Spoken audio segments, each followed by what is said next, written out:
So Gannavaram నియోజకవర్గానికి సంబంధించి గత ఎన్నికల్లో యార్లగడ్డ వెంకట్రావు వైసీపీ, అలాగే వల్లభనేని వంశీ టీడీపీ వీరిద్దరు కూడా గత ఎన్నికల్లో పోటీ చేశారు. కానీ ఈ ఎన్నికలకు సంబంధించి వంశీ వైసీపీ నుంచి, యార్లగడ్డ వెంకట్రావు టీడీపీ నుంచి పోటీ చేస్తున్నారు. తెలుగుదేశం పార్టీ కంచుగడ్డగా ఉన్న ఈ నియోజకవర్గం, దాదాపుగా ఈ నియోజకవర్గంలో జరిగిన ప్రతి ఎన్నికల్లో కూడా తెలుగుదేశం పార్టీ మద్దతు ఇచ్చిన వారే గెలుపొందింది. 2 సార్లు ఇండిపెండెంట్ గెలిచారు. ఒక్కసారి మాత్రం ఇక్కడ కాంగ్రెస్ పార్టీ గెలిచిన పరిస్థితి కనిపిస్తుంది. ప్రతిసారి కూడా ఎక్కువ సార్లు తెలుగుదేశం పార్టీ నేతలే గెలిచారు. ఇండిపెండెంట్ అభ్యర్థులు కూడా గెలిచిన తర్వాత టీడీపీకి మద్దతు ఇచ్చిన పరిస్థితి కనిపిస్తుంది. అయితే ఇక్కడ ఈ పూర్తిగా టీడీపీ నియోజకవర్గం కావడం, అలాగే గత ఎన్నికల్లో యార్లగడ్డ వెంకట్రావు కేవలం 100 ఓట్ల రూపు మాత్రమే ఆయన ఓటమి చెందిన నేపథ్యం కనిపిస్తా ఉంది. సో ఈ నేపథ్యంలో ఆయన వైఎస్ఆర్సీపీకు పెద్ద సానుభూతి అయితే ఆయన కనిపిస్తా ఉంది. యార్లగడ్డ వెంకట్రావుకి ఇటు వైసీపీ నుంచి సానుభూతి ఉండటం, అలాగే అటు తెలుగుదేశం పార్టీకి సంబంధించిన నేతలు ఏదైతే తెలుగుదేశం పార్టీ నుంచి బరిలో ఉన్నారు కాబట్టి ఆయనకు కూడా ఖచ్చితంగా కూడా 2 సామాజిక వర్గాలతో పాటు 2 పార్టీల నుంచి కూడా మద్దతు లభిస్తూ ఉంది. అలాగే నామినేషన్ రోజు కూడా వల్లభనేని వంశీ డీలా పడటం, అలాగే సమ్మజిల్లి పడిపోవడం సోషల్ మీడియాలో భారీ స్థాయిలో కూడా ట్రెండ్ అయిన పరిస్థితి కనిపిస్తుంది.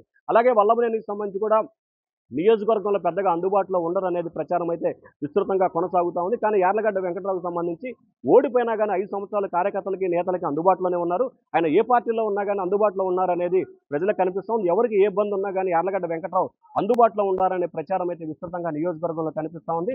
అలాగే వైఎస్ఆర్సీపీకి సంబంధించి ఈ నియోజకవర్గంలో కొంత పోల్ మేనేజ్మెంట్లో ఫెయిల్ అయినట్లు కూడా వైసీపీ కార్యకర్తలే చెప్తా ఉన్నారు. సో ప్రస్తుతం జరిగిన పరిణామాలు చూసుకుంటే కనుక గన్నవరం నియోజకవర్గానికి సంబంధించి కూడా ఖచ్చితంగా మరొకసారి యార్లగడ్డ వెంకట్రావుకి ఎక్కువగా అవకాశాలు ఉన్నట్లు కూడా నియోజకవర్గంలోని నేతలు, కార్యకర్తలే చెప్తా ఉన్నారు. ఓవరాల్గా చూసుకుంటే ఏదైతే తెలుగుదేశం పార్టీకి సంబంధించిన 2 వైఎస్ఆర్సీపీ నేతలు వైసీపీ నుంచి బరిలో ఉన్నారో వారిద్దరికి కూడా ఈసారి కొంత ఇబ్బందికర పరిస్థితులు అయితే ఖచ్చితంగా కనిపిస్తున్నాయి. ప్రస్తుతం నియోజకవర్గానికి సంబంధించిన నేతలు కూడా ఇదే అంశాన్ని కూడా ఎక్కువగా చర్చించుకుంటున్న పరిస్థితి అయితే కనిపిస్తోంది. మరి రానున్న రోజుల్లో ఎటువంటి పరిణామాలు చోటు చేసుకుంటే ఏం జరగబోతుంది అనే ఉత్కంఠ అయితే కొనసాగుతోంది. ఓవరాల్గా చూసుకుంటే గుడివాడ, అలాగే గన్నవరం ఈ 2 నియోజకవర్గాలకు సంబంధించి కూడా సొంత సామాజిక వర్గ నేతలు, అలాగే తెలుగుదేశం పార్టీ అభిమానులు అందరూ కూడా వీరిద్దరిపై కూడా తీవ్ర స్థాయిలో అసంతృప్తి, ఆగ్రహం అయితే వ్యక్తం చేస్తున్నారు. మరి ఆగ్రహం వ్యక్తం చేస్తున్నారు, అది ఓట్ల రూపంలో రేపు చూపిస్తారా అనేది మాత్రం జూన్ 4వ తేదీ తెలియ అవకాశాలు అయితే స్పష్టంగా కనిపిస్తా ఉన్నాయి. ఆంధ్రప్రదేశ్ రాజకీయాల్లో ఈ 2 నియోజకవర్గాలు చాలా కీలకమైన నియోజకవర్గాలు కూడా మనం గుర్తించాలి. ఎందుకంటే గుడివాడ ఎన్టీఆర్ సొంత నియోజకవర్గం కూడా కావడం ఇక్కడ పెద్ద చర్చనీయమైంది.